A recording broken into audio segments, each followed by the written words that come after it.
నమస్తే, welcome to BRK health. నేను దేవిక. ఇప్పుడు మనతో పాటు అయితే ఉన్నారు plastic and cosmetic surgeon doctor Dasari Madhu Vinay Kumar గారు అయితే మనతో పాటు ఉన్నారు. నమస్తే సార్. సార్, బ్రెస్ట్ సర్జరీ అనేది చాలా సెన్సిటివ్ టాపిక్. సో ఇది బ్రెస్ట్ సర్జరీలో ఎలాంటి టైప్స్ ఆఫ్ సర్జరీస్ ఉంటాయి సార్?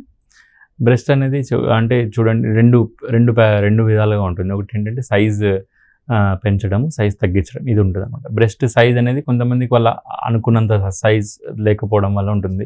చాలా మందిలో ఈ సైజ్ అనుకున్నంత గ్రోత్ ఉండదన్నమాట. సో వాళ్ళు అది చిన్న సైజ్ ఉండడం వల్ల వాళ్ళ కాన్ఫిడెన్స్ లెవెల్ తగ్గిపోయి వాళ్ళ క్వాలిటీ ఆఫ్ లైఫ్ తగ్గిపోవడం అంత అవసరం లేదు.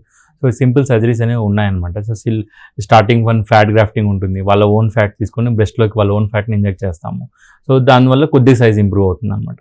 లేదు వాళ్ళకి కావాల్సిన మంచి సైజ్ ఇంప్రూవ్ అవ్వాలి అన్నప్పుడు ఇంప్లాంట్స్కి వెళ్తాం. సిలికాన్ ఇంప్లాంట్స్ అనేవి ఉంటాయన్నమాట. ఆ సిలికాన్ ఇంప్లాంట్ డిఫరెంట్ టైప్స్ ఉంటాయి. లో profile, medium profile, high profile ఇలా ఉంటాయన్నమాట. సో పేషెంట్కి ఫస్ట్ మేము చెస్ట్ వాళ్ళ సర్కంఫరెన్స్ ఈ మెజర్మెంట్స్ అనేవి తీసుకొని వాళ్ళ థిక్నెస్ ఎంత ఉంది, బ్రెస్ట్ ఎంత ఉంది ప్రస్తుతానికి, దాన్ని బ్రెస్ట్ని ఎంత పెంచాలి, దీన్ని బట్టి మేము వాళ్ళ కప్ సైజ్ అవన్నీ ఉంటాయి, కప్ సైజ్ ఎంత పెరగాలి దాన్ని బట్టి చేసి మేము ఆ బ్రెస్ట్ ఇంప్లాంట్ సైజ్ అనే దాన్ని మేము మెజర్ చేస్తాం అనమాట. చేసి ఆ ఇంప్లాంట్ని మేము ప్లేస్ చేస్తాం. దానివల్ల పేషెంట్కి ఇంప్లాంట్ పెట్టిన తర్వాత 10 to 15 years వరకు మ్యాక్సిమం ఇష్యూస్ అనేవి ఉండవు అనమాట. సో తర్వాత కూడా వాళ్ళకు మ్యాక్సిమం ఉండదు. లిటరేచర్ ప్రకారం 10 to 15 years తర్వాత ఏమన్నా షేప్ చేంజ్ అవ్వడం అలా ఉన్నప్పుడు ఆ ఇంప్లాంట్ తీసి మళ్ళీ అదే ప్లేస్లో మళ్ళీ వేరే ఇంప్లాంట్ని ప్లేస్ చేస్తాం. ఇది సింపుల్ ప్రొసీజర్ అనమాట. ఇది హార్డ్లీ 1 hour పడుతుంది ప్రొసీజర్. సింపుల్ 1 day ప్రొసీజర్ అంతే.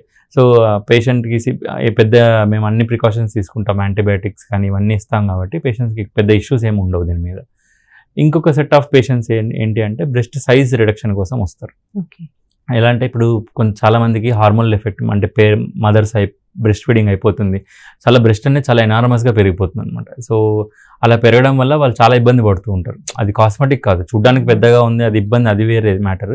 కానీ ఎక్కువ అంటే ఆ సైజ్ పెరిగిపోవడం వల్ల మెడ నొప్పి, భుజాల నొప్పి ఇవన్నీ ఎక్కువ అయిపోతాయి పేషెంట్కి. అంటే బాడీ అనేది ఆ వెయిట్కి డిజైన్ లేదు, మన వెన్నెముక అవన్నీ డిజైన్ ఉండదు. సో కానీ అది ఎక్స్ట్రా వెయిట్ లాగా మెడకి మనం ఒక 1-2 kilos 3 kilos వెయిట్ మెడకి వేసి కంటిన్యూస్గా మోయండి అంటే ఇలా ఎంత ఇబ్బందిగా ఉంటుందో ఆ పేషెంట్ అంత ఇబ్బంది ఫేస్ చేస్తూ ఉంటారు. దానివల్ల కింద చర్మం అనేది తడిగా అయిపోయి అక్కడ ఫంగల్ ఇన్ఫెక్షన్స్ రావడము, వాళ్ళ లైఫ్ అంటే ఇప్పుడు జిమ్కి వెళ్ళలేరు, వాళ్ళు నార్మల్ యాక్టివిటీస్ చేయలేరు, నార్మల్ బట్టలు వేసుకోలేరు, ఇలా చాలా ఇబ్బంది పడుతూ ఉంటారు అన్నమాట. అందుకే దీన్ని మేము ఎక్కువ కాస్మెటిక్ సర్జరీ లాగా ట్రీట్ చేయం. బ్రెస్ట్ రిడక్షన్ సర్జరీ అనేది ఎక్కువ వాళ్ళ లైఫ్ ఒక్కసారిగా మేము సర్జరీ చేసిన తర్వాత పేషెంట్ చాలా రికవరీ వస్తుంది, ఆ వెయిట్ అనేది వెళ్ళిపోతుంది కాబట్టి వాళ్ళకి చాలా హ్యాపీ ఉంటారు బ్రెస్ట్ రిడక్షన్ పేషెంట్స్ అనేవాళ్ళు. సో ఆ బ్రెస్ట్ రిడక్షన్ అనేది మోస్ట్లీ మా దగ్గరికి ఆఫ్టర్ మదర్హుడ్ వస్తారు. సో పిల్లల తర్వాత కావాల్సిన సైజ్కి తీసుకొస్తాం అనమాట. దాంట్లో కూడా పేషెంట్ అడుగుతాము ఏ సైజ్ కావాలనుకుంటున్నారు ఎలా అని చెప్పేసి. సో మినిమల్ స్కారింగ్ తోటి నార్మల్ షేప్కి తీసుకొస్తాం బ్రెస్ట్ని. ఇంకోటి ఇర్రెగ్యులర్ బ్రెస్ట్స్ ఉంటాయి, కొంతమంది ఒక సైడ్ పెద్దగా ఉండడం, ఒక సైడ్ చిన్నగా ఉండడం, అట్లా వాళ్ళకు కూడా ఈ ఫ్యాట్ గ్రాఫ్టింగ్స్ లేదా డిఫరెంట్ ఇంప్లాంట్ సైజ్ పెట్టడం వీటి వల్ల కూడా మేము కరెక్ట్ చేస్తాం అన్నమాట. సో బ్రెస్ట్ రిడక్షన్ మీరు అన్నట్టు బ్రెస్ట్ అనేది చాలా సెన్సిటివ్ టాపిక్. పేషెంట్స్ కూడా అంటే ఈవెన్ లైఫ్ పార్ట్నర్స్ కూడా అర్థం చేసుకోరు. కొన్నిసార్లు మా దగ్గర చూస్తాం కదా, ఈవెన్ హస్బెండ్స్ కూడా అర్థం చేసుకోరు. వాళ్ళు ఇప్పుడు ఎందుకు సర్జరీ మీకు అవసరమా అన్నట్టు అనిపిస్తుంది, కానీ వాళ్ళ బరువు మోసే వాళ్ళకే ఆ ప్రాబ్లం తెలుస్తుంది. మా దగ్గర డిస్కస్ చేస్తాం కదా, హస్బెండ్కి మేమే ఎడ్యుకేట్ చేస్తాం అనమాట. మీకు మెడకి ఒక 4-5 kilos వేసేసి కంటిన్యూస్గా నడవండి రోజంతా అంటే ఎంత ఇబ్బంది పడతారు. సో పేషెంట్ అలానే ఇబ్బంది పడుతుంటారు. సింపుల్ ఇది ఇది బ్రెస్ట్ రిడక్షన్ అనేది ఒక 4 to 5 hours సర్జరీ పడుతుంది, బట్ కంప్లీట్గా రిలీఫ్ వచ్చేస్తుంది అనమాట. సో సింపుల్ ప్రొసీజర్, నార్మల్ అనస్థీషియాలో చేసేస్తాము. సో సింపుల్గానే అయిపోతుందండి. ఓకే.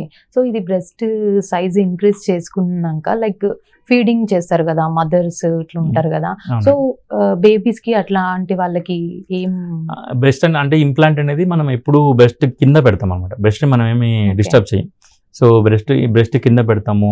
అంటే ఇంకా చిన్న బ్రెస్ట్ ఉందనుకోండి, దాన్ని ఇంకా మజిల్ కింద పెడతాం. పెక్టోరలిస్ మజిల్ కింద డ్యూయల్ ప్లేన్ ఉంటుంది, దాని కింద పెడతాం. సో ఇలా మనం బ్రెస్ట్ని ఎప్పుడు డిస్టర్బ్ చేయమన్నమాట. అలా డిస్టర్బ్ చేయం కాబట్టి బ్రెస్ట్ ఫీడింగ్ అనేది ఎప్పుడు డిస్టర్బ్ అవ్వదు పేషెంట్లు. ఓకే. ఇంప్లాంట్స్ వల్ల ఎప్పుడు డిస్టర్బ్ అవ్వదు.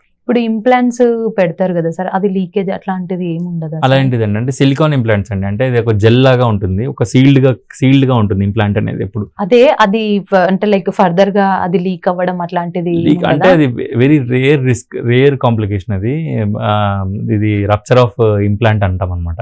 అది ఎప్పుడంటే సర్జరీ జరిగేటప్పుడు ఏమన్నా దానికి దెబ్బ తగలడం కానీ అట్లా ఉన్నా, కానీ వెరీ రేర్ కాంప్లికేషన్ అది. అది లోపల అంటే ఇప్పుడు మనకు వచ్చేవన్నీ కూడా హై క్వాలిటీ ఇంప్లాంట్స్ వస్తాయి. సో మెనీ టెస్ట్ అండర్గో అయ్యి తర్వాత అన్ని అప్రూవల్స్ వచ్చిన తర్వాత వస్తాయన్నమాట.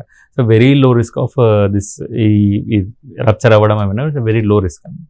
సో అంటే లైక్ బేబీకి కానీ మదర్ కి కానీ ఎలాంటి ఏమి ఇబ్బంది ఏముండదు. బ్రెస్ట్ ఫీడింగ్ అనేది అసలు ఇంప్లాంట్ వల్ల ఎప్పుడు డిస్టర్బ్ అవ్వదు.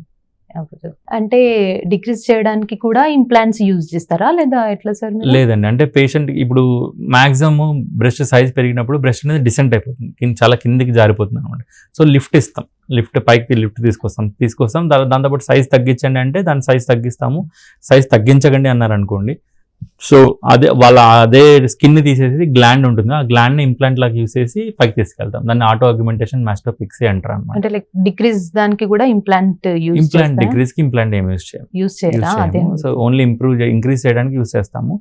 డిక్రీజ్ చేస్తే కొంతమందికి కొంతమంది పేషెంట్కి ఏమంటే సైజ్ అంటే జారిపోతుంది అండి, చాలా కిందకి డిసెంట్ అవుతుంది, కానీ సైజ్ అనేది పెద్దగా ఉండదు. అట్లాంటి పేషెంట్స్ వాళ్ళు స్పెసిఫిక్గా అడుగుతారనమాట, నాకు లిఫ్ట్ కావాలి, సైజు పెరగాలి, అప్పుడు లిఫ్ట్ ఇచ్చేసేసి అప్పుడు ఇంప్లాంట్ వేస్తాం. Okay, right. సో ఇప్పుడు సర్జరీ చేసుకున్న వాళ్ళు ఎన్ని డేస్ లో రికవరీ అయ్యే ఛాన్స్ ఉంటుంది సార్? ఇంప్లాంట్ చేసినప్పుడు ఇట్ ఈస్ నార్మల్ అండి, 7 to 10 days స్కార్ అనేది హీల్ అయిపోతుంది. సో వాళ్ళు నెక్స్ట్ డే నుంచే వాళ్ళు నార్మల్ యాక్టివిటీ స్టార్ట్ చేసుకుంటారు. వాళ్ళకి సపోర్టింగ్ ఇన్నర్ వేర్స్ అవి సజెస్ట్ చేస్తాం. దాని తర్వాత వాళ్ళు నార్మల్గా వాళ్ళ లైఫ్ యాక్టివిటీ స్టార్ట్ చేస్తారు నెక్స్ట్ రోజు నుంచే. రిడక్షన్ అనేది కొద్దిగా మేజర్ సర్జరీ లాగా అనమాట, అంటే మొత్తం మ్యానిపులేట్ చేస్తాం కదా, టిష్యూస్ మ్యాక్సిమం తీసేస్తాము, ఇవన్నీ ఉంటాయి. సో దానికి హీలింగ్ ఒక 2 weeks పడుతుంది. సో 10 to 14 days రికవరీ పడుతుంది అనమాట. అండ్ పేషెంట్ కూడా మేము ఒక 2 weeks వరకు 2 to 3 weeks వరకు they need time breast reduction కోసం. అంటే అట్లీస్ట్ ఒక 1 week తర్వాత they can start their normal life.